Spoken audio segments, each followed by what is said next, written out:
Hamlex Music. On them daddy. Tuzuti muriyare kusupasta isi apateki. Autendene, wanindo chengeta. Autendene, urimbogo anditi. Autendene, Kupaita msango, pateni pangu kuchengeta mwana emwe murume. Kupaita msango, baba vacho variko vachiti mwana arimo msango. Kupaita msango, pateni pangu kuchengeta mwana emwe murume. Kupaita msango, baba vacho variko vachiti mwana arimo msango. Tiri kuti ndaramba kuito yese apa mtara vake achitoro masese. Kutiona kungatichire kwese manje nini kuti ngati nazi ndomurase. Kuboroti wakuti msango apa ndive unorarama mapango.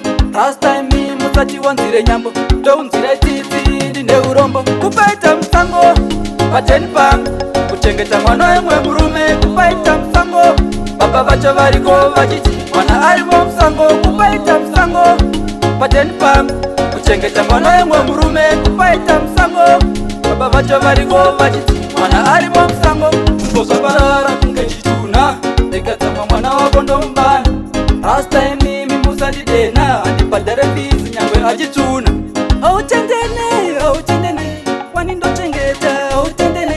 Autendene, urimbogo anditi. Autendene, Kupaita msango, pateni pangu kuchengeta mwana emwe murume. Kupaita msango, baba vacho variko vachiti mwana arimo msango. Kupaita msango, pateni pangu kuchengeta mwana emwe murume. Kupaita msango, baba vacho variko vachiti mwana arimo msango. Tiri kuti ndaramba kuito yese apa mtara vake achitoro masese.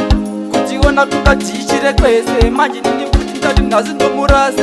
Kuboroti wakuti msango apa ndive unorarama mapango.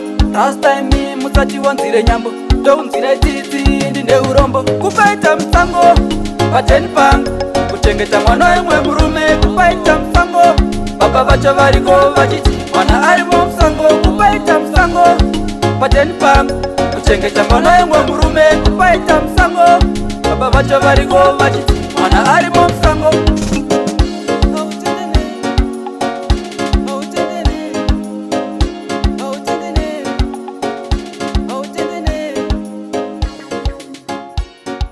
Hamlex Music.